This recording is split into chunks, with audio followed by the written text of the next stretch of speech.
নমস্কার, অরুস কিচেনোলজিতে সবাইকে স্বাগত জানাচ্ছি। আজকে আমি আপনাদের কাছে প্রেজেন্ট করছি এই প্রচণ্ড দাবদাহে ভীষণ গরমে একটা অত্যন্ত সুস্বাদু এবং আরামদায়ক একটা ডেজার্ট, আমের কাস্টার্ড।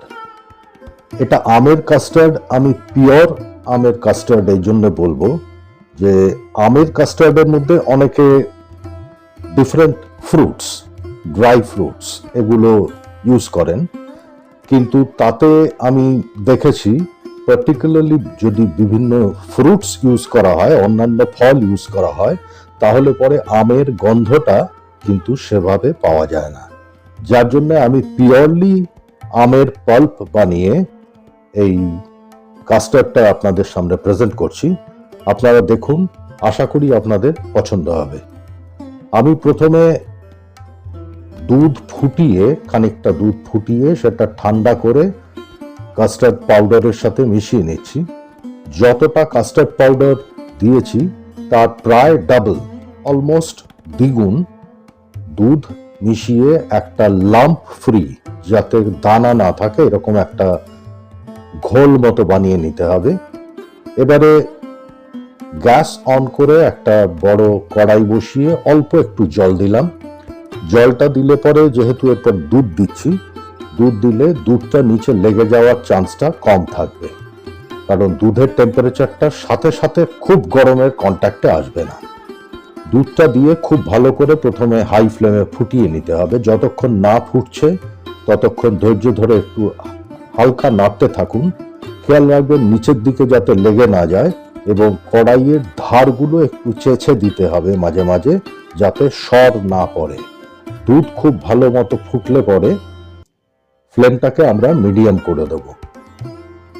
মিডিয়াম ফ্লেমে থাকবে এখন, কিন্তু মিডিয়াম ফ্লেমে ফুটতে থাকবে, তাহলেও কিন্তু সর পড়তে পারে। সুতরাং সবসময় চেষ্টা করবেন একটু নেড়ে যেতে।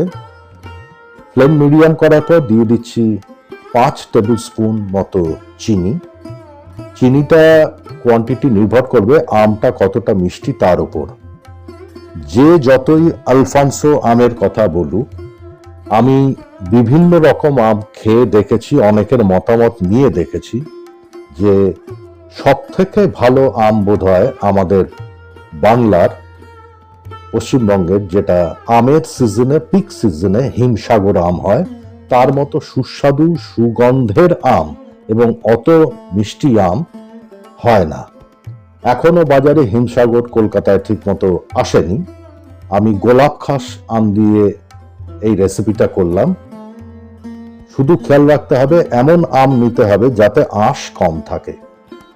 এবারে দুধের মধ্যে এই কাস্টার্ড এবং অল্প দুধ দিয়ে যেটা ঘোল বানিয়ে রেখেছিলাম সেটা আবার ভালো করে নেড়ে নিন, কারণ এটা তলার দিকে সেডিমেন্ট পড়ে যায়।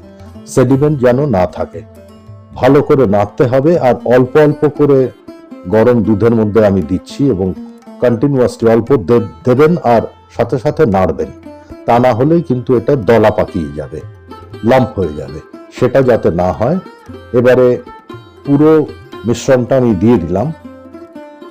গ্যাস অফ করে দিয়ে আরো 15-20 সেকেন্ড নাড়তে থাকুন, কারণ যেটুকু হিট আছে তাতে যেন নিচের দিকটায় লাম্প না তৈরি হয়। আমি 2 গোলাপ খাস আম নিয়েছি।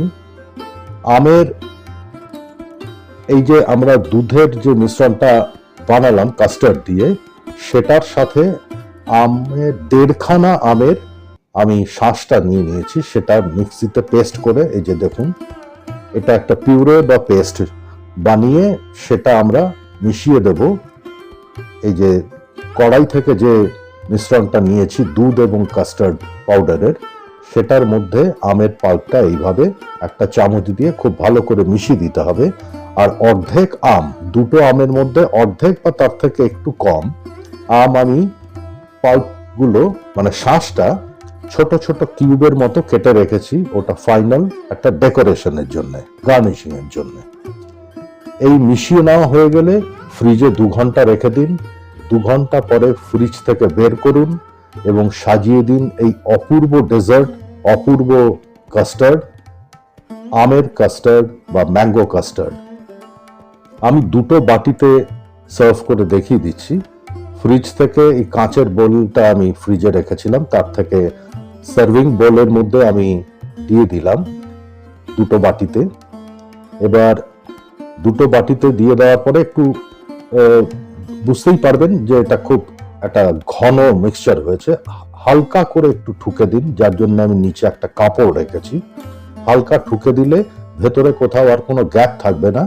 ওপর থেকে যে ছোট ছোট আমের কিউবস গুলো কেটে রেখেছিলাম সেগুলো দিয়ে একটু সাজিয়ে দিন, দেখতে ভালো লাগবে। অন্য কোনো ফল আমি দিইনি এবং আমি সাজেস্ট করব যে না দিয়ে একবার করে দেখবেন।